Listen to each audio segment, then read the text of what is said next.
નમસ્કાર દર્શક મિત્રો, એસડી ન્યૂઝ ગુજરાતી ચેનલ પર આપનું સ્વાગત છે અને હું આપની સાથે વૈશાલી પુવારુ કરીશું નજર આજના સમાચારો પર।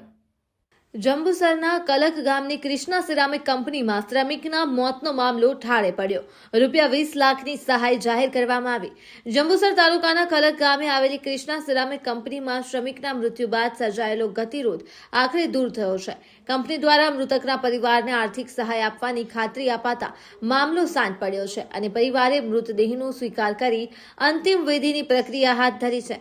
ઘટનાની વિગત મુજબ કંપનીમાં ફરજ બજાવતા શ્રમિક ઘનશ્યામભાઈ રાઠોડનું કરુણ મોત નીપજ્યું હતું। આ ઘટના બાદ વળતરની માંગ સાથે મૃતકના પરિવારજનો અને સાથીઓ રોષે ભરાયા હતા। માજી ધારાસભ્ય કિરણભાઈ મકવાણા પર આ ન્યાયની લડતમાં પરિવાર સાથે જોડાયા હતા।